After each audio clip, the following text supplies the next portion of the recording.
አቶ ግርማ ሴት ልጃቸውን ከቤተሰቡ አባላት አብልጠው እንደሚወዱ ለማንም ግልጽ እየሆነ ነው። አመለ ዘውድ የኩራታቸው ምንጭ ነበረች። ለቤተሰቧ ዘውድ ሆና እየታየቻቸውና እጅግ እያስደሰተቻቸው ነው። እሷን እንደተሾመ የሕዝብ ትምህርት ቤት ለማስገባት አቅማቸው ስላልፈቀደ የመንግስት ትምህርት ቤት በነፃ ነው የሚያስተምሯት።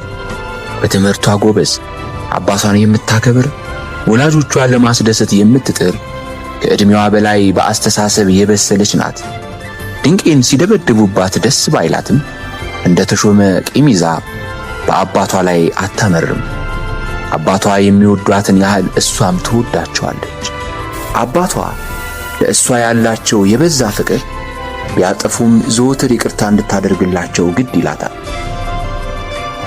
አባታቸው እናታቸውን ከደበደቡና በጎረቤት ገላጋይነት ጠባቸው ከበረደ በኋላ አንድ ቀን አመለ ዘውድና ተሾመ ግቢያቸው ውስጥ ቁጭ ብለው እያወሩ ነበር። ግን ምን ይሻላል አለች አመለ ዘውድ። ምኑ አላት ተሾመ። ለምንድን ነው ሁለቱ ሁሉ ጊዜ የሚጣሉት? ሁለቱ ያለቻቸው እናትና አባቷን። ገንዘብ አምጣ ስትለው የለኝም ስለሚላት ነዋ። ለምን አናስታርቃቸው? ተሾመ ፊት ለፊት እያያት ነበር። በጣም ተገርሞ ሳቅ አለና ዞር ብሎ ታናሽ እህቱን አያት። ከምርሽ ነው? አዎ። ቀልደኛ ነሽ። አሁንም ሳቅ አለ። እንዴት? እሺ እውነቴን እኮ ነው አልኩ። እሺ እንዴት ነው የምናስታርቃቸው? አላት። ድምፁ ውስጥ መቼስ የማይረባ ነገር ነው የምታስቢው፣ ቢሆንም እስቲ ልስማሽ የሚል ዜማ እየተደመጠ። በቃ እናንተ ስትጣሉ እኛ ሰርተን ገንዘብ እናመጣለን እንበላቸው። እህቱን አፍጥጦ አያትና ሳቀ። ስራ እንዴት እናገኛለን? ተላልከን ሰው ቤት አንዳንድ ስራዎች ሰርተን ገንዘብ ማግኘት እንችላለን። አንተም ዕቃ ምናምን ተሸክመ ፍራንክ ማግኘት አያቅትም። ተሾመ የእህቱ ሐሳብ ያሳመነው መሰለ። አዎ ለእናታችን ሰርቼ ፍራንክ በሰጣት ደስ ይለኝ ነበር አለ ለራሱ የሚናገር በሚያስመስለው ሐሳብ በገባው ሰው ድምፅ። ዛሬ ማታ ሐሳባችንን እንንገራቸውና ሁለተኛ እንዳይጣሉ አስብለን እናስታርቃቸው አለችው። ተሾመ የአመለ ዘውድን ሐሳብ ሙሉ በሙሉ አላመነበትም። ምክንያቱ ባይገባውም አባቱ ድንቄን በማግባታቸው ሁል ጊዜ የሚጸጸቱ ነው የሚመስሉት። ለመፈንዳት ቀነ ቀጠሮን እንደሚጠብቅ እሳተ ገሞራ በየቀኑ አንዳች ብሶት በየሆዳቸው እንደሚንተከተክ ይሰማዋል። ያ ብሶት ሲገነፍልና ሲፈነዳ ነው እናቱን በጭካኔ የሚደበድቧል። እሱ እኮ እናቴን ባይደበድብ ደስተኛ እንሆን ነበር እያለ ብዙ ጊዜ ያስባል። ለቤተሰቡ ሰላም ማጣት አባቱን ነው 100% ተጠያቂ የሚያደርገው። ባክሽ ይስቁብናል። ለምንድን ነው የሚስቁብን? እሱ አይሰማንማ። ለምንድን ነው የማይሰማን? አይሰማንም ክፉ ነው ስልሽ እንደዛ አትበል ተሺ። አባታችን አንዳንዴ ስለሚጠጣ እንጂ ክፉ አይደለም። ለምን ታዲያ ድንቄን ይደበድባታል? ስለሚጠጣ ነዋ። መጠጥ መጥፎ ነገር ነው አይደል? ታዲያ ለምን ይጠጣል? ሱስ ስላለበት ነዋ። ሱስ መጥፎ ነው። እናታችን ገንዘብ እንደሚያስፈልጋት እያወቀ እኛም አንዳንዴ በደንብ ሳንጠግብ እየበላን አሮጌ ልብስ እየለበስን ለምን ይጠጣል? ለማንኛውም ማታ እናስታርቃቸዋለን። ማታ ከራት በኋላ አመለ ዘውድ ታላቅ ወንድሟን ጠቀሰችው። እጁን በተስፋ መቁረጥ እያወራጨ ታያቸው ባክሽ አላት በምልክ። አመለ ዘውድ ልናገር አልናገር ስትል አመንትታ አባቷ ለመተኛት እየተዘጋጁ ስለነበር ዝም ማለቱን መረጠች።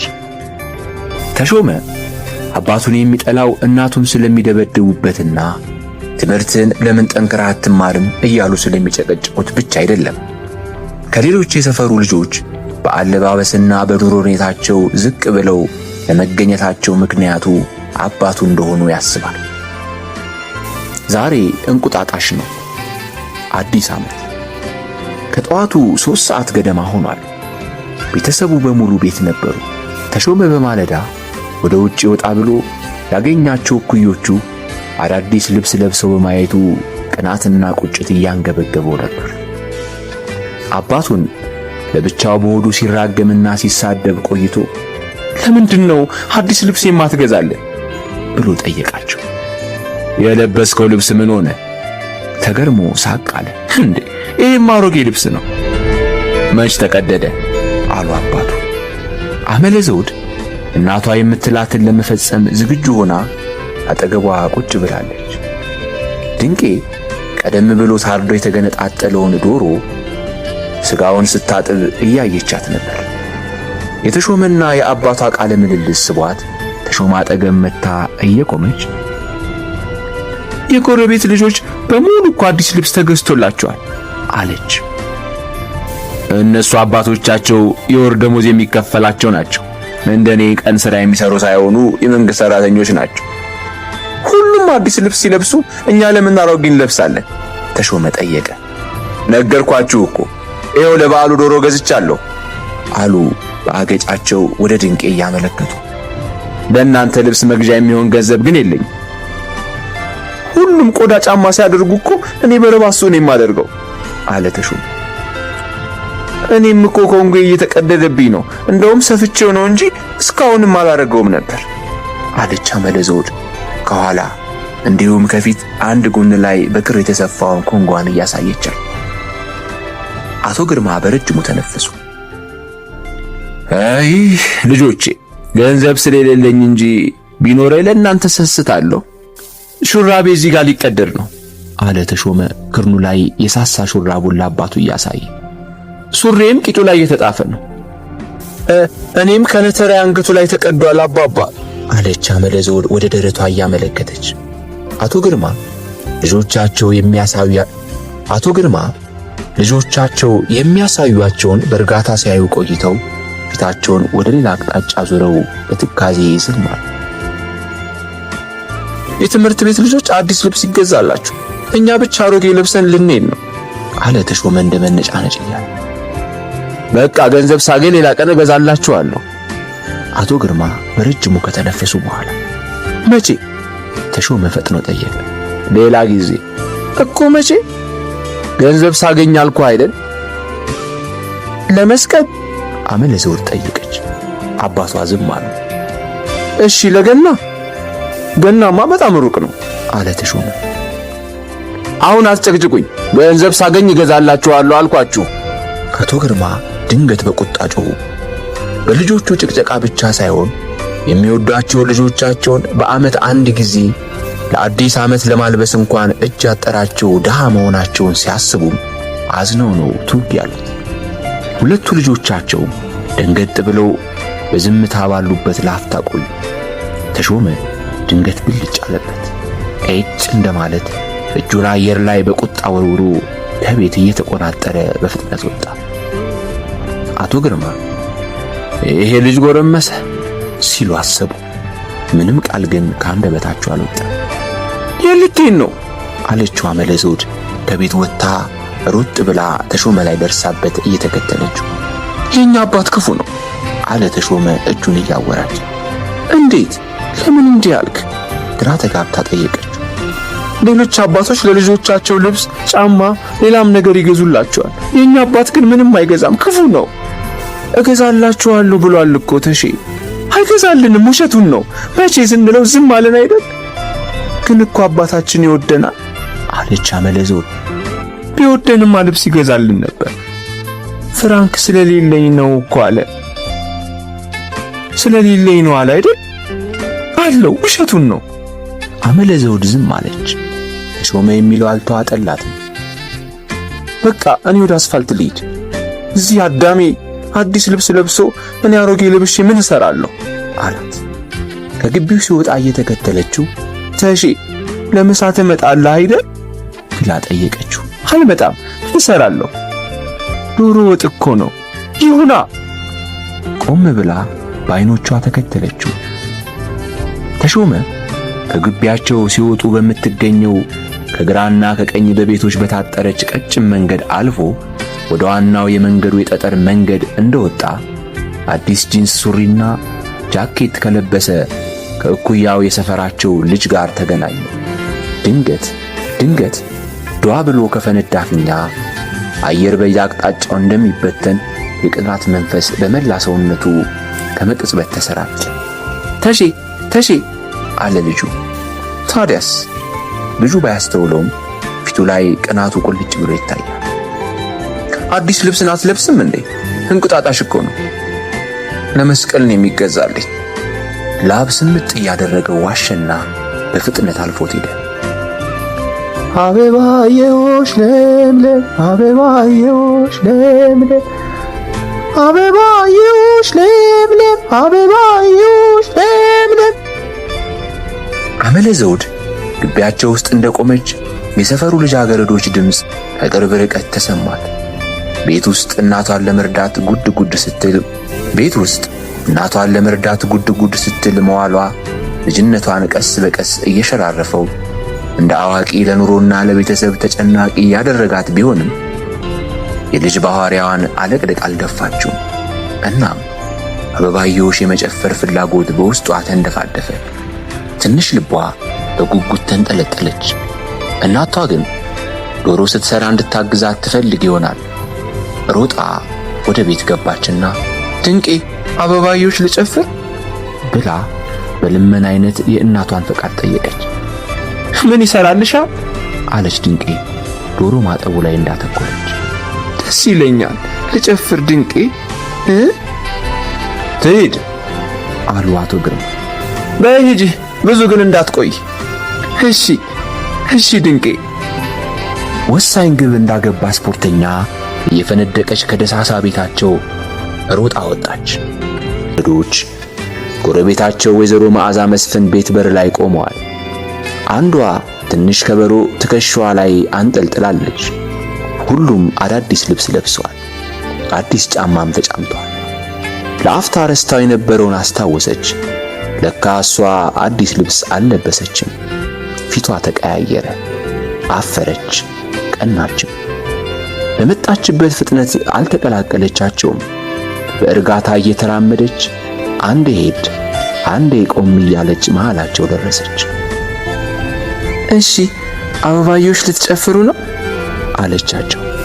አዎ አለች ዮዲት የምትባለው በእድሜ ከሷ ከፍ የምትል ልጃገረድ በንቀት እያየቻት። እኔም አብሬያችሁ ጨፍራለሁ አለች አመለ ዘውድ ድምጿን ዝቅ አድርጋ ተሳቃለች፣ አፍራለች። እመቤት የተባለችው ሌላዋ የሰፈሯ ልጅ ጊዜ ወስዳ በደንብ ገላመጠቻትና እኛ ብቻ ነን የምንጨፍረው አለቻት። ሁሉም ልጆች በአመለ ዘውድ መምጣት ደስተኛ አልነበሩም። አንድ እነርሱን አትመስልም። ሁለት ከጭፈራ በኋላ በሚያገኙት ገንዘብ ከእነርሱ ጋር በመቀላቀሏ ብዙም ለማትጠቅም ልጅ ማካፈል አልፈለጉም። ለምን አለች አመለ ዘውድ በርካታ።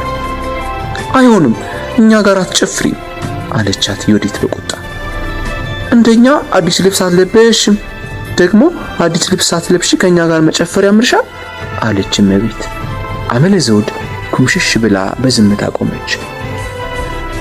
ዮዲት እንዴት ብትደፍሪና በሚል ስሜት በንቀት ጦፋለች።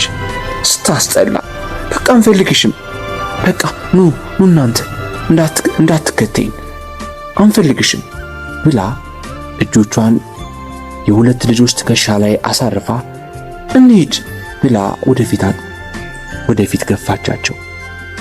አመለ ዘውድ ድንገት ፍንድት ብላ ማልቀስ ጀመረች። ገርበብ ብሎ የነበረውን የወይዘሮ መዓዛን ግቢ የብረት በር ከፍታ ገባችና 20 እርምጃ ያህል ርቆ ወደሚገኘው ቤት ሮጠች። ምን ነው አመለ ዘውድ? ወይዘሮ መዓዛ እያለቀሰች ተንደርድራ ወደ ቤት ስትገባ ደንግጠው ጠየቋት። አበባየሆሽ ከኛ ጋር ተጨፍሪም አሉኝ። ብሶት በውስጧ እየተንከተከተ እየተንሰቀሰቀች የሆነችውን ነገረቻቸው። እነማን ናቸው? የት ነው ያሉት? እዚህ በር ላይ ናቸው።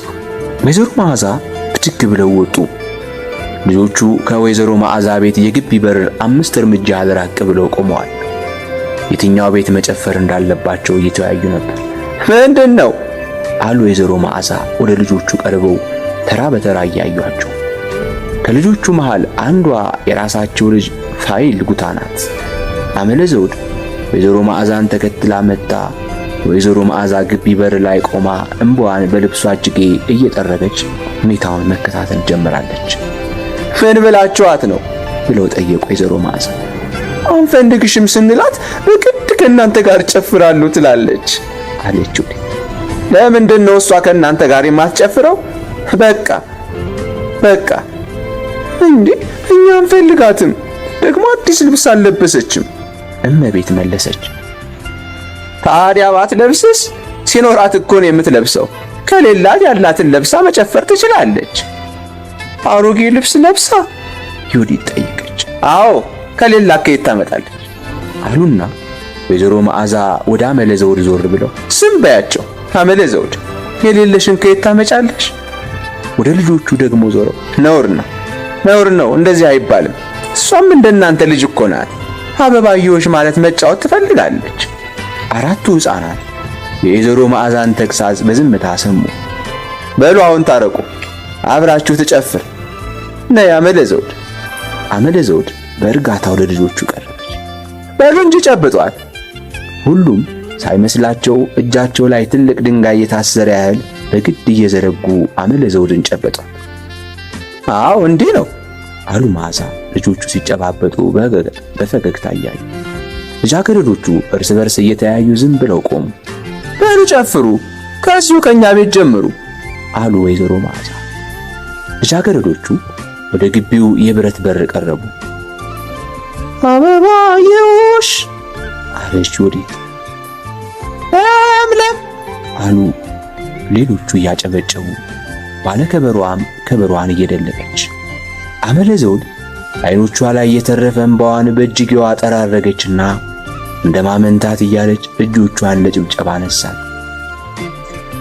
አበባየውሽ ለምለም አበባየውሽ ለምለም ባልንጀሮቼ ለምለም ቆሙ በተራ ለምለም እንጨት ሰብሬ ለም ቤት እስክሰራ አደይ አደይ የቤት ሙዳይ ኮለል በይ እቴ አበባሽ እቴ አበባይ አይ እቴ አበባይ።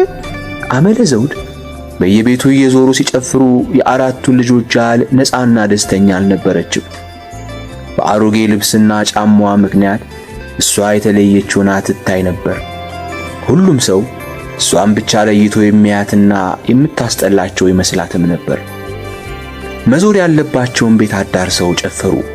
በመጨረሻ ያገኙትን ገንዘብ ሲቆጥሩ 4 ብር ከ50 ነበር። ስንት ነው የሚደርሰን ታዲያ? ሜሮን የምትባለው ልጅ ጠየቀች። 5 ነን አይደል አለች ዩዲት ልጆቹን ተራ በተራ እያየች። ሂሳቡን እግረ መንገዷን እያሰላች ነበር።